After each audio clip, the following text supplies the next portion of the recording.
Ella came back today from Thanksgiving from New York, and one of the first things she goes, one of the first things she says is, I hooked up with somebody back in New York. I'm so bad at keeping secrets. There's nobody. I mean, first of all, not even keeping secrets. You hook up with like a good amount of people. Okay. How many minutes in when she comes back from New York and she sees you? It was like this. It was like she walked in the door and she goes, "How was your Thanksgiving?" I hooked up with somebody. Okay, that is not what happened. He asked me. He was like, "Did you go up with anyone?" No. Yes, you did. That does sound like David. I did ask because because he thinks I'm a slut. No, I do not. He literally always says, I hook up with so many people. I do. She hooks up with like a lot of people. It's not a bad thing. I don't think I hook up with a lot of people. I just think it sounds like it compared to everyone else. Right. To the rest of the world, it is a lot. Do you want to put a number on it right now? No, This year? definitely not. I think it's interesting that you share that here at work because I would never tell that to Dave. We have a big sharing policy here, so it's... Yeah, I mean, we have a good sharing policy. It's a word I made up, but she ran with it. We do have a sharing policy. We definitely have some sort of weird sharing policy where it's really... Where you must share everything and who you hook up with. Look where we are right now. I'm giving you some great content for the podcast, and it's just because I'm sharing my personal stories. Oh, wow. So you did that for us. I did it all for you. You went, and who'd you hook up with? But I also tell everyone all my secrets. Oh, wait. You hooked up with did you hook up with your ex-boyfriend? Every time she's in New York, there's some story about her ex-boyfriend. Is it your ex-boyfriend? Yes. Okay, there it is. You hooked up with your fucking ex-boyfriend? How long did you date him for? Yes.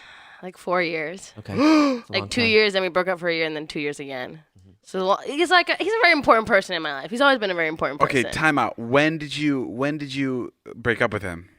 Like a year ago. So a year you haven't More been than a together, year. and you went back. Yeah, and so we, And we're you slept with him. Correct. Sharing policy. Wait, and did you? He's gonna bite me in the fucking ass. Did you? Well, it sounds like he did. Did you?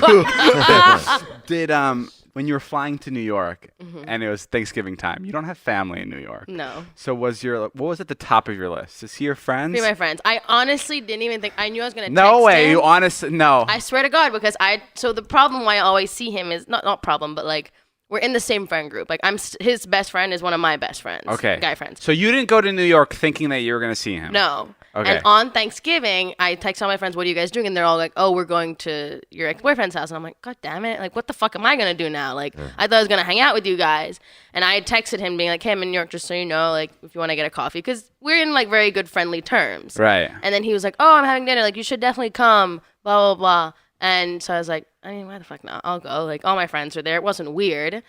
But then every time I see him, it's like I fucking become an emotional wreck and start crying and talk to him. Did you cry? Yes, I cry every time. You cried around him? Yes, I cried to him, on him, with him. He's like, David's a monster. He never listens to me. David's a monster. He'll probably make me share this because of the sharing policy. Wait, okay. Wow. But I mean, I cry a lot for anything. Right. And wait. When did you hook up with him? Were your friends still around?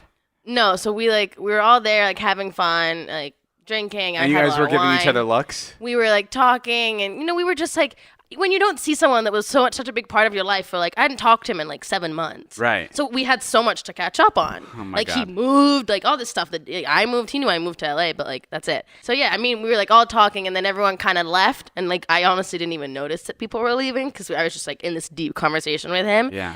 And then I started crying. But were your girlfriends like, Ella, come on? Like, you know how girlfriends luckily like, I didn't really have any girlfriends. There was always most of his guy friends who I'm also friends with. But then my friend was coming to me the next day, and I knew that she was going to look. So I turned my location services off. So your friends don't want you going back to this guy just because it's your ex? I don't think they don't want, because I was so scared about being judged. And like I did to David today, I saw my friend, and I was like, I'm not going to tell. And literally she walks out of the car. I'm like, guess what? I hooked up with him. And she's like, what? But no, I just like, I feel like, and that's why I was talking to him about, it's so fucked that like I think it's a societal thing, like that I felt like it was a bad thing that I was doing, but realistically, if we're both fine with it, who cares? Right. But everyone is like, you can't hook up with your ex. It's like. And you spent the night there? Yeah. Did you cry in the morning?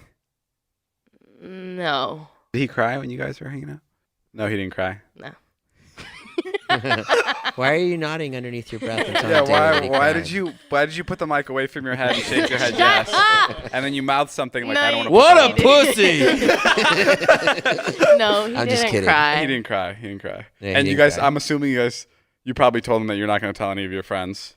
Well, at the time, yeah, I was like, I'm just going to say that I went back home and stuff. But then it was fun because I saw him again. And now here you are talking about it on the podcast. And then here I am talking about it on the podcast, which all my friends listen to, including the friends that I told them that I didn't sleep with him. So I'm going to get some calls tomorrow. No, that's sick. Good for you. It's cool that you can do that in like a healthy way. The other day I was streaming. I'm sorry to bring this up. I know how much you hate my streams. It's not that I hate the stream. It's just not the vlog, and I'm not involved with the stream, so that's why I don't like the stream. It pisses you off. Yeah. I was streaming, and I stream Warzone where you can get wins, blah, blah, blah. And our buddy Vardan, who's I think 13 years old, right? 14. 14. He's 14 years old. He has never gotten a win. So I played with him yesterday. I got him his first win. But more importantly, he's also streaming at the same time I was. Right. And he had 14 viewers, which is like a good number for him. And when he had like 8 viewers. And then when we started streaming, he got up to 14 viewers. Right. And you just hear him on the mic go, I have 14 viewers right now. This is so exciting. And he was so fucking excited. Yeah. And then he got so excited that my viewers heard him and they were like, oh my God, we got to go support this guy's stream. Oh. And then he got to like 70 viewers. Yeah. And fucking, he was screaming, This bro. is nuts. He was like, this is the most amazing fucking thing. And I started fucking tearing up because like his happiness was so, what's the word? Toxic? Not toxic. What's the more positive way of that? Infectious. Yeah. It was so infectious, which actually infectious is still a pretty negative word. Infectious and toxic. But yeah, anyway, it was so infectious. I started fucking tearing up. I've never cried on the stream before, and I was just so fucking in love with this moment.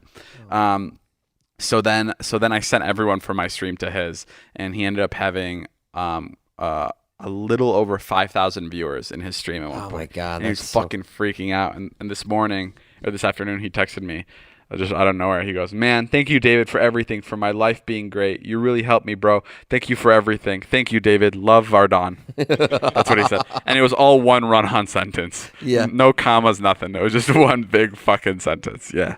It was the fucking cutest thing. So shout out to Vardan. And if you guys happen to watch anybody on Twitch, go watch Vardangerous. That's his name. Thank you so much for everything, David. What you do for my family. Vardan's the best.